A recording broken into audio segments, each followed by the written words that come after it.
You're listening to the Empowered Divorce Podcast, where you practice being the chooser in your life again, one day at a time. Thanks for joining me.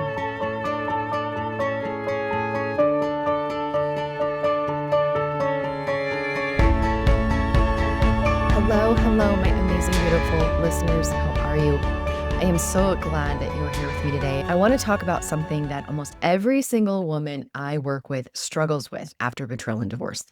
And that is the voice of the inner critic. You know the one, the part of you that says you should have seen this coming. Or if you had been prettier, smarter, more sexual, you wouldn't have strayed. Or maybe this inner critic says you can't trust ever pick a good man again. Or you're never going to make it on your own. Or you're always going to be alone because no one wants to be with you. Whatever that voice is probably relentless. If you are relating to even some of those, you're not alone. Today, I want to help you understand what this voice really is, why it is so loud after betrayal, and how you can soften it. Let me give you a few more examples of how the inner critic might show up in your life. If you had been stronger, you wouldn't still be struggling. Maybe that's what your inner critic is saying. Or your marriage failed. So what makes you think that you could be successful at anything, yet another one? No one else is ever going to want you. If you had been a better wife, you wouldn't have cheated. You will never get it right. You will just keep repeating the same mistakes. Again, if any of these phrases, these critical phrases sound familiar or feel like a knife is stabbing you in the heart right now, these thoughts that you may have and so many more might feel like facts, like very true facts, but they are not. They are not facts. They are parts. They are parts of you. And that is first and foremost a very important distinction to make. In internal family systems, which is a therapeutic modality, the inner critic is understood to be a protector part. Yes, I said protector. I know it doesn't feel very protective with all of these different thoughts, but its job really isn't to torture you, even though it can absolutely feel that way. Its job is to try and create safety, make you safe. It believes that if it can keep you hypervigilant and self-critical, then you won't be blindsided again. It thinks that if you focus on your flaws and all the things that you can't do, never did, will never get done, then you will be motivated to fix all of those things that are wrong with you to maybe prevent rejection. It hopes that if you rehearse your mistakes enough, those of you who have rumination, if you replay over and over and over and over and over and over and over all the things that maybe you did wrong, that you didn't get right, or that you could have done different, it hopes that you won't repeat it, avoiding pain, hurt, betrayal. At its core, it is terrified of more pain, abandonment, rejection, failure. It's going to give you all of these thoughts to try and prevent more of that.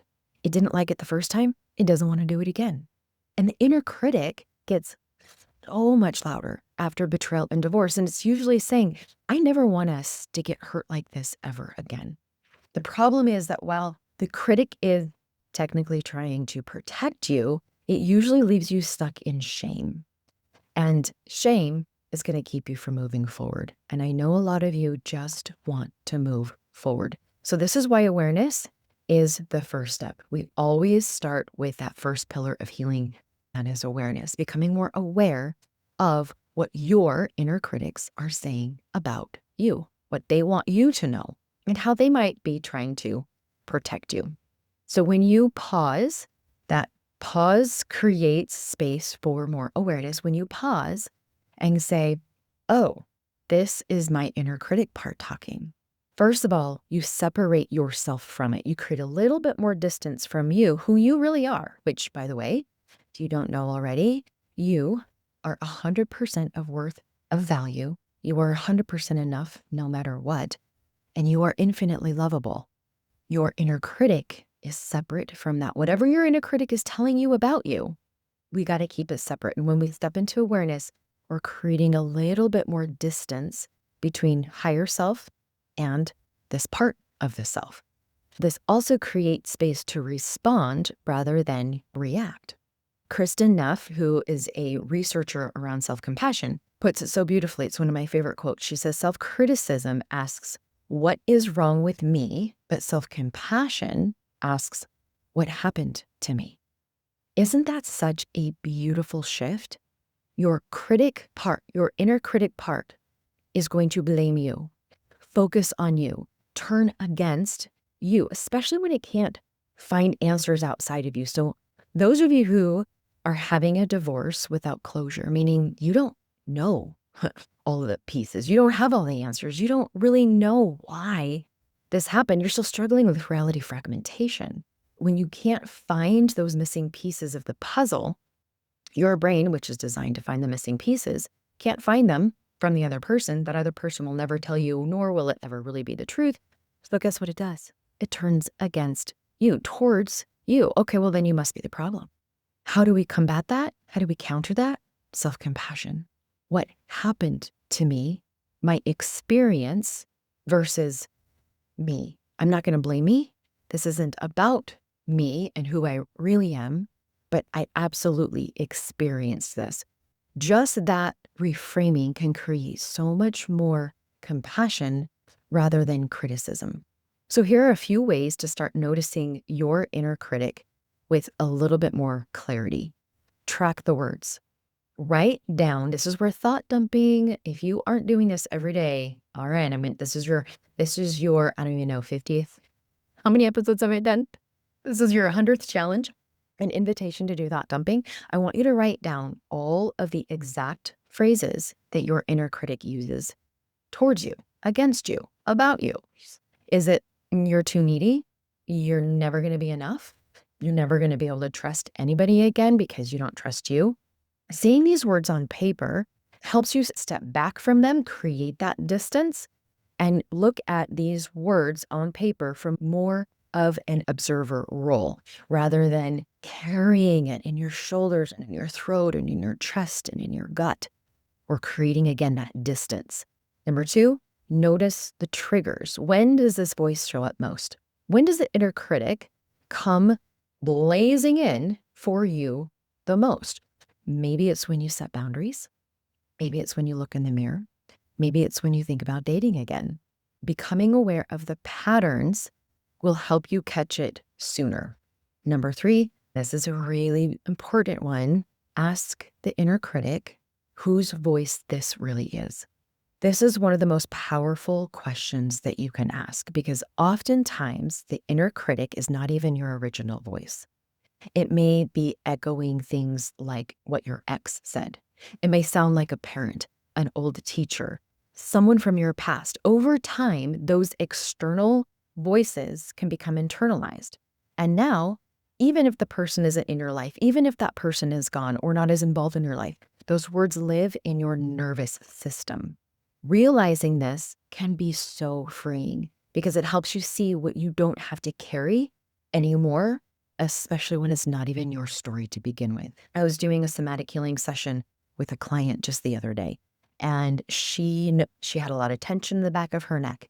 She realized that this phrase, this limiting belief that she had about herself was living in the back of her neck, and it wasn't hers. It was her husband's. So I asked what her body would like to do with that. And she took her hand and she swiped it. If you're on YouTube, you can see what I'm doing, but she swiped her hand across the back of her neck. And I said, flick it out, swipe it out, give it back. I said, do that as many times as your body needs to get rid of it. The more she swiped, the more tears started to flow. The realization that she doesn't have to carry this anymore. I asked her following the session what stood out to her the most about that. And she said, number one, that I don't have to carry all of these thoughts, that I can actually let them go. And number two, how much lighter I feel now that I'm not carrying it. It was such a beautiful example of how we really can let go of these inner critical thoughts that just do not serve us anymore. Okay, so Amie, I'm aware of it. Now what do I do with it? Here are a few things that you can do to ease the grip that these inner critic parts might have on you. First, acknowledge and thank it. Instead of fighting the inner critic saying, oh my gosh, this is ridiculous. It's not even mine. I hate this. Why do I keep believing? You're never going to hate yourself into change, remember? So instead of fighting, resisting, or even avoiding the inner critic, I hear you. I know that you're trying to protect me. Thank you. but I can handle this now. Then reframe this with compassion.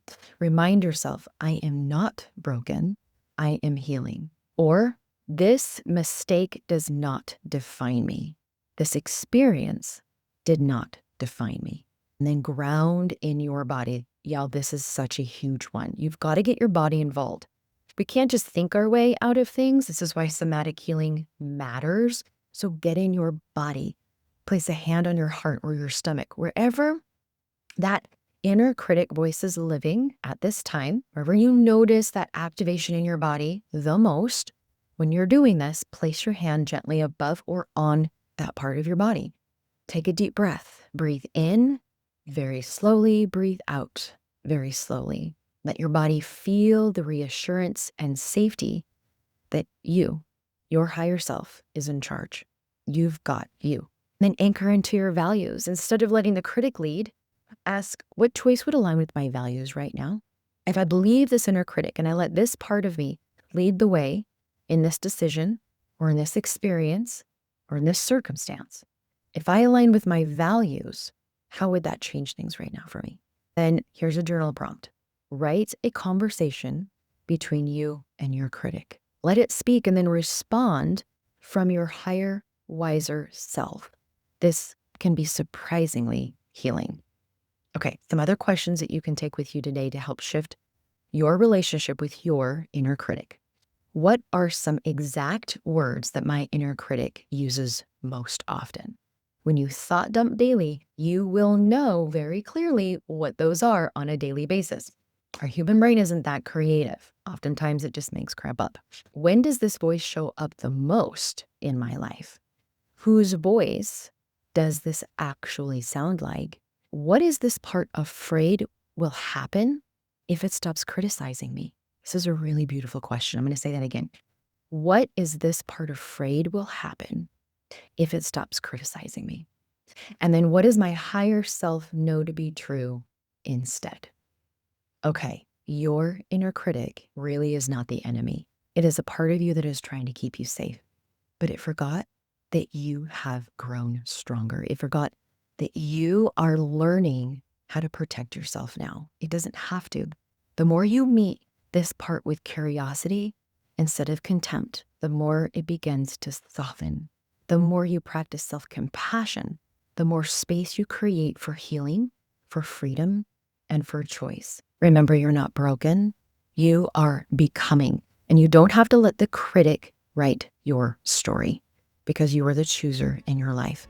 And you get to create the life that you want, because you can. Take care, everybody. Many of you have asked for practical tools that you can use in those moments where your nervous system just won't settle down. When the text comes through, when the court date looms, or when you have an unexpected trigger that blindsides you. That is why I have created trauma trigger kits. This is an empowerment bag. They're designed to help you shift from feeling hijacked by a trigger to remembering that you do have choice, you do have agency, and it brings you back into the present moment and into safety. Each kit includes calming sensory tools, grounding cards, essential oil spray, lip balm, tension ball, things to access your senses that you carry with you or even use at home. I designed them with you in mind, simple, effective, and trauma-informed. If you've been wishing you had something that you could reach for in the moment instead of spiraling, this is it. If you don't want to put your own together, then you can order your kit today and add to it if you want to. Grab yours with the link in the show notes or go to amiewoolsey.com, head over to the swag shop and find your trauma trigger kit there, because healing just isn't about surviving the waves of trauma. It is about reclaiming your power and remembering that you really are the chooser in your life. Take care, everybody.